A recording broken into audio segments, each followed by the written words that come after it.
Three banks have failed. Why and where do we go from here? This is the Issues Watch podcast.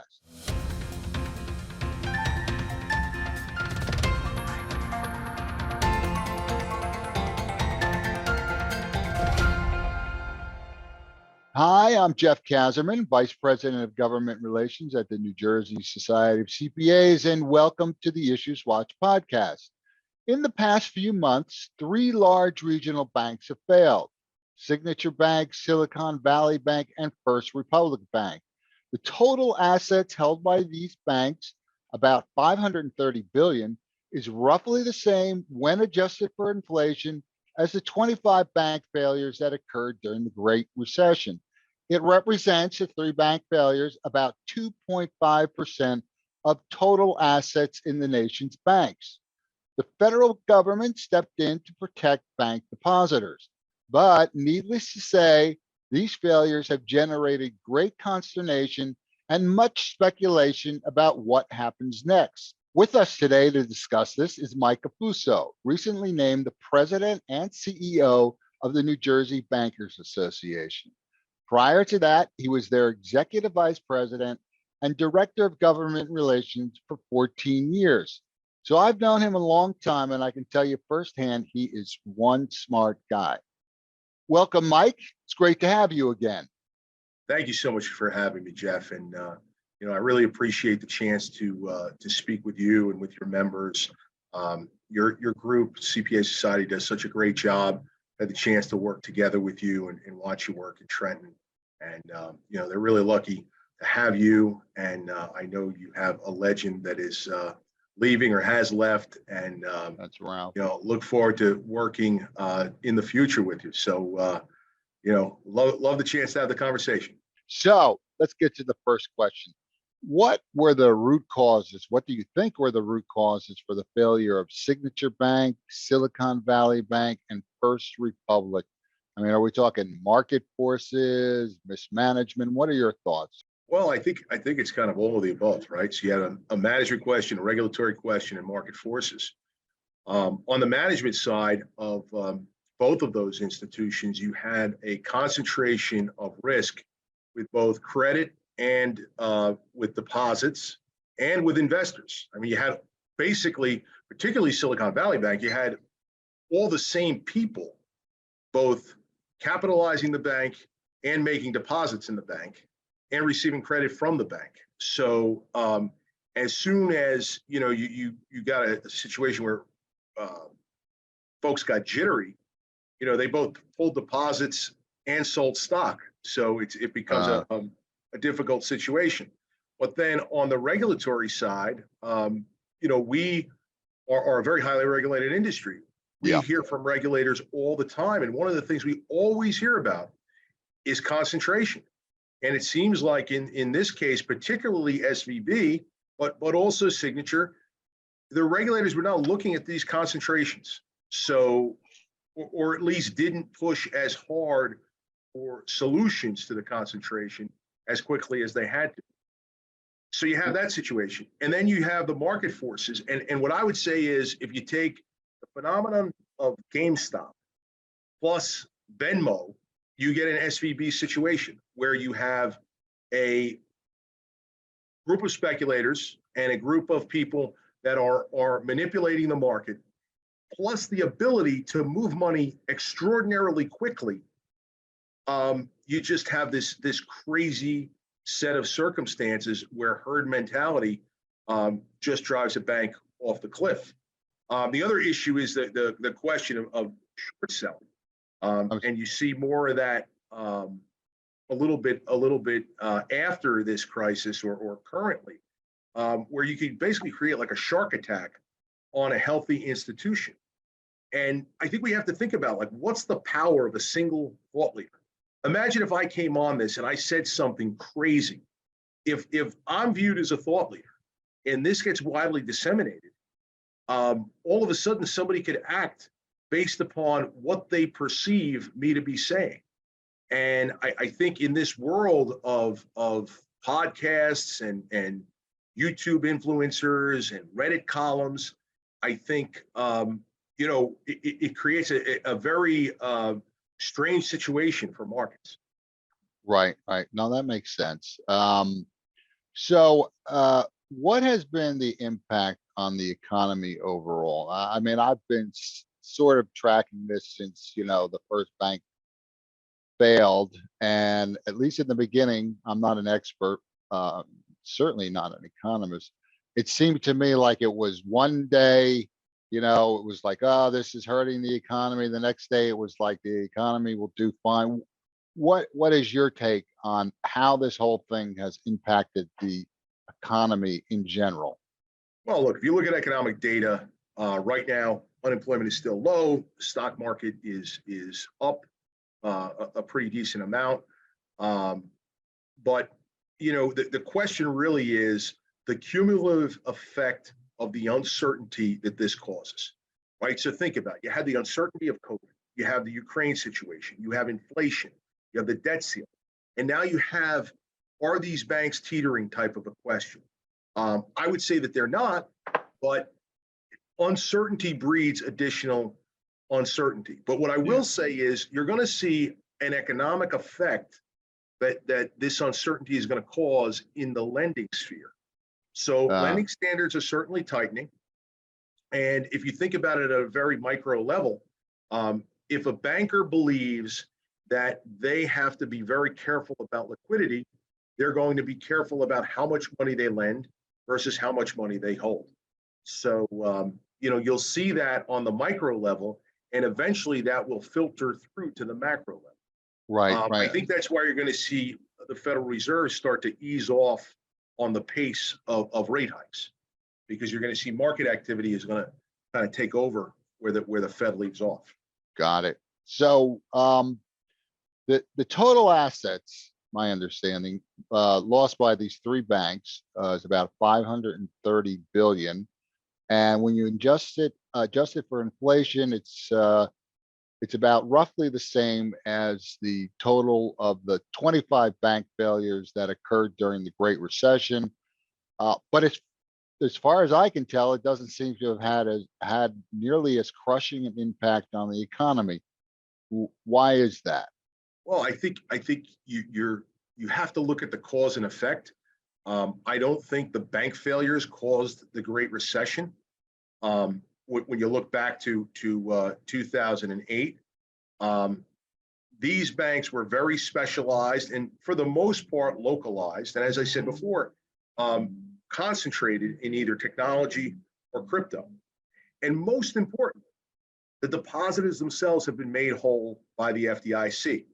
And people have a lack of complete knowledge over the way the FDIC works.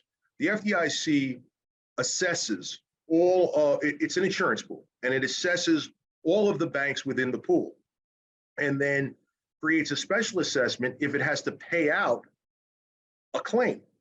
So that's why you see the FDIC getting involved quickly to try to create these shotgun marriages of banks that are potentially going to fail so that they don't have to pay out an insurance claim. And none of these claims are taxpayer funded. They're strictly bank funded because it's a closed loop system. Yep.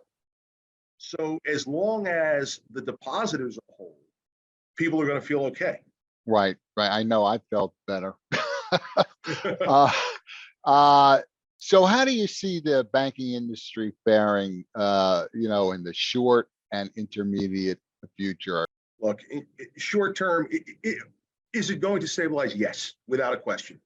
I also think, the short selling and the activity is fed by a media frenzy, and eventually the media will move on to something else, Yeah. perhaps the debt ceiling, perhaps politics. So I think as it moves out of the media spotlight, there's less propensity for contagion, which will lead to stabilization. But underlying question is your money safe in a bank? And the answer is yes. So, the reality of it, though, is that this level of uncertainty is not good. And again, we talked about, the cumulative effect of it. Think about Federal Reserve interest rate policy. we think it's either nearing the top or at the top of the cycle. But at the same time, inflation data is still relatively strong. So, it just becomes a question of, what does the Fed do? How does that affect any type of situation? But the reality of it is, in my opinion, depositors are not at risk because the FDIC will step in on an ad hoc basis. Now, this ad hoc basis doesn't help with confidence, Right. but it's my belief that they will step in. Great. And was I correct in reading the other day or maybe today that short sellers have made $7 billion on this whole crisis? Does that sound about right? I know that they are making a ton of money. I can't quantify Okay. what it is, but yes, there is always an opportunity when there is market turmoil to, as a short seller, get into the action. Right. So, Right. The government's response how's it been? What do you well, I'll think? tell you this, and it's interesting on the short seller. People are selling short, and they're going to hold those positions a little bit.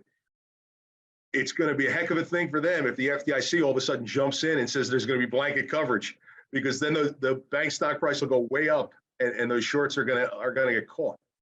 They'll get what they deserve. It's an interesting situation. So the government response, as you asked, last in April, at the end of April, we actually had a delegation of bankers that went to DC, and we met with regulators, particularly of interest on this question, folks from the OCC and the FDIC. In fact, we met with the vice chair of the FDIC, and they understand the issues and they understand the risk. New Jersey Bankers Association on March 17th came out with a position of blanket FDIC insurance for all deposits for 2 years. It would create an even playing field for all institutions. The ones that were deemed too big to fail would have the same level of coverage as community banks. Deposit holders everywhere would be insured, that their deposits are all insured on a consistent basis, not an ad hoc basis. And that would restore confidence immediately in the system. Let me just stop you for a second. When you say Sure. blanket coverage, you mean the FDIC going above the 250,000 limit? Is that Correct. what you? Okay. Correct. So that's the position of New Jersey bankers. The Florida Bankers Association came out soon thereafter, and I know the regulators are entertaining some type of mix of added coverage. Is it going to be blanket? I am not sure. Right. I'm not privy to those discussions, but we were, I believe, the first in the country to get out there as a state trade association and call for this, and some others followed. But then you have, honestly, a cultural issue that arises with this. You have folks from the West and the South and the Midwest that are saying, look, as I explained, it's a closed loop system of insurance. And these bankers are saying, look, these are woke banks in the East and in San Francisco, and why should we bail them out? Why should our insurance rates go up because they've acted imprudently? But the short sellers are getting to them too. And I know right now, in May, there's an issue of short sellers in states in the Deep South. So once the short sellers get in there, it becomes a whole different story of, is it a regional / cultural issue, or is it a more widespread issue? So that's why I believe eventually the FDIC will move on this. Okay. Do you think, is any of this, these troubles due to the relaxing of certain banking regulations that were made during the Trump administration, or do you see any other government actions or inactions that may have led to all this? Look, we pointed to the regulatory question at the top of the discussion, but I don't think right now, when we're fighting a war, is it the time to assess the causes of the war. We're gonna, if we're gonna quote Kenny Rogers, there'll be enough time for counting when the dealing's done. So we'll have plenty of time to deal with that. But I worry that when you when you're in the middle of this and you're in the fog of war, that policy choices are made that merely confirm the bias that you already had, as opposed to fix the actual problem that's there. Yeah, that's I like that attitude. That's Yeah. very true. Let's fix the problem first, and then we'll try and figure out how we got there, if anybody did anything wrong. I think part of the problem is everybody always wants to find somebody to blame, but that's a whole other story. So what role is or did this whole huge debt ceiling fight play in this, and the Fed interest rate hikes? What role has that played? Look, the Fed interest rate hikes certainly have created a situation where the speed of the hikes and the velocity of them and the level of them have created a situation where people that have lent money long and now have to pay at a low rate, in the middle of COVID, perhaps, when everybody refinanced their loans. So if you have a 30-year mortgage at 2.5%, and now you have somebody that wants to demand a CD rate of 5%, which is what the market rate is, you get stuck as a bank because the rapid rate hike that happened so quickly, and the spike, basically. Right. But the debt ceiling question, I mean, again, it creates uncertainty. And how many times have I said uncertainty today? Yeah. And it's really, I'd like to talk about this a little bit because, Sure. many people think that it's the same as a government shutdown. Right? In New Jersey, we have a government shutdown. You shut down 3 state parks, and we keep things open because they're in essential business. And we kind of laugh about, the government shutdown and what happens. Even at the federal level, how many government shutdowns have we had? We're numb to it. It really doesn't matter. This is not a government shutdown. If there's default, the cost to borrow will rise, and it will create a vicious cycle. It's not good for the economy, and it's not good for the national debt. And I'll say this about the national debt. What do we owe? $1 gazillion. It's a made-up number because nobody really knows what $1 trillion is. They don't even know what it feels like, right? And it's not 8 trillion, it's trillions. But I'll say it to you this way, because you can't intellectualize it. And I would ask your members to check out debtclock.org. Today, every taxpayer, payer of federal income tax, owes $247,000. That's what I owe. That's what you owe. That's what every individual that pays federal income tax listening to this owes. 247. In 2020, they owed $220,000. In 2016, they owed $150,000. That's how fast it's going up. Now, think about when the cost of debt service increases if there is a default. It's a stupefying situation. Right now, we tax we bring in 81 cents in tax revenue, and we pay out $1. So we have additional debt service because we allow for a default, which is a self-inflicted wound. It will just drive up the cost of future borrowings. So now there's some that are going to say, well, we'll starve the beast. And people think you can. It's unlikely. And the challenge that I would give to anybody is cut a program that you like. Cut military spending. Oh, that's amorphous. We don't know if we like that or not like that. How about the Portal Bridge? You want to cut that? How about the Joint Base? Let's get rid of that. I think that's the third largest economic engine of New Jersey. You don't like those? All right, get rid of the 401k tax credits or the mortgage interest deduction or SALT. You have people screaming about SALT. Right. It says Social Security. So everybody thinks, oh, we could play this little game and we could cut somebody else's thing.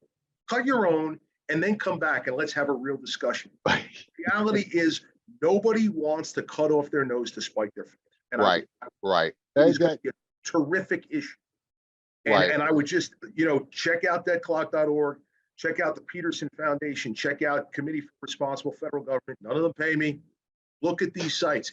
It's stupefying. And I know your members are numbers folks. Right. It really, if we mess this up, I can't even imagine what's going to happen. I really can't. And we're numb because of the government shutdown, and everybody thinks it's going to be just like that. Yeah, well, you're absolutely right about that perception. I don't think most folks have any idea what the difference is between the debt ceiling and the government shut down. And I believe we had a couple of those during the Clinton administration, President Clinton. Yeah. So do you think there's going to be, and maybe it's too early to ask this, but do you think there's going to be any big regulatory or statutory changes that are going to happen in reaction to this crisis? And you expect there will be any significant changes in the banking industry? Honestly, I think it's too soon to know. We regulatory changes possibly, but I really do think it's too soon to know. On the legislative side, let's be real. If they can't get their act together on the debt ceiling question, which could be catastrophic, I really don't see how they're going to even decide where the starting point is. Right. Something like this. So I do think it's too soon to know, and we'll see. Right. Okay. Well, thanks again for joining us today, Mike. It's always great to have you on, and maybe it's a little late, but congratulations on your appointment as the president and CEO of the Bankers Association. Last time we had you on, you were the executive vice president for government relations. So congratulations on the step up. I know I'm a year late. That was a year ago, but all right. Thanks a lot, Mike. Thank you so much, and all the best to you and the great organization and the great people that you represent. Thank you.